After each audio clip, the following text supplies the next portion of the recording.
घर के काम करावे के बा तो सब जनी जानला कि एकदम 5 बजे से नरहट डाल देना। 5 बजे से जगावल शुरू कर देना। उठा हाई काम करे के बाद हाउ काम करे के बा, हाई सगवा बोए के बा, हाउ मुरैया बोए के बा। मतलब दुनिया भर के 13 ठे काम बता दी हैं और करा ली हैं। लेकिन जब मेला करे के पैसा देवे के बा 10 रुपया, 20 रुपया, 50 रुपया, मतलब 50 रुपया से कम में पकड़ावत बाटे और मंगले पे सुनावत बाटे। इतना बहुत दे देते हैं जौने हिसाब से काम करत हटा इतना बहुत बा।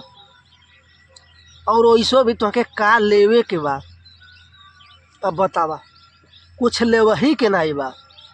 20 रुपया, 30 रुपया और 50 रुपया में बता मालूम होता हम पूरा मेलवा खरीद ले आई। 1 किलो जिलेबियो नहीं मिली। अगर 1 किलो जिलेबी ले आवल चाहिए तो उहो नहीं मिली। और एक चीज़ और है, जब पैसा दी हैं तो कहीं ऐसा न अपना खा लिया और अपने भर कर ले आइया, बाकी सबके मत ले आइया।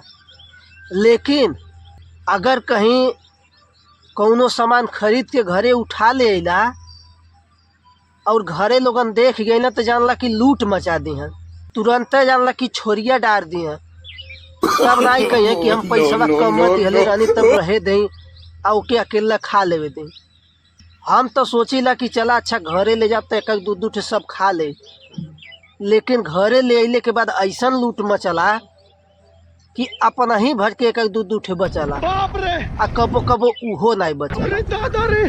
मतलब काम करावे के बा तब 20 ठे काम करई हैं, 13 ठे काम बता के चल जाई हैं। जब ले रही हैं तब ले करेबे करी हैं। लेकिन घरवा से गईले के बादो 75 ठे कमवा गिना जाई हैं। वो भले हमें से कोनो होखा चाहे ना होखा, वो बात अलग बा। एक तो साल भर पे मेला आवता, ओहो महीना कि कम से कम 1500 दे दे बढ़िया से मेला हो जा। साल भर का संति 1500 का बतिये छोड़ा, 100-200 दे दे वह बहुत बा। और अगर ज़्यादा मंगबो करबा तो एक तो कहीं कि इतना बहुत दे देते हैं और दूसरे कहीं का लेबा। गौआ पर का तो मेला है, बतावा गौआ पर का मेला है तो वहाँ जो मन ये आए लोग हमके फ्री में दे दिए सामानवा। गाँवे पर का मेला रहे और चाहे कोनो राज्य के कोनो जिला का मेला रहे, लेकिन सामानवा का पैसवा तो देवे पड़ी। और तो और मेला के सामाने में 20 ठे बीमारियों गिना दी हैं। हई चीज़ नहीं खाई चाहिए, हऊ चीज़ नहीं खाई चाहिए, जैसे हई होला हऊ होला। घरे बढ़िया से खाना पीना खाए के चाहिए।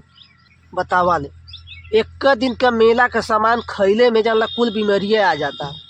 और रोज़ रोज़ सब घरे मिलावटी तेल, मिलावटी मसाला, मिलावटी हर सामान खाता तब ना बीमारी होता। एक दिन मेला के सामान खैले से जानला पूरा बीमारियाँ हो जाता।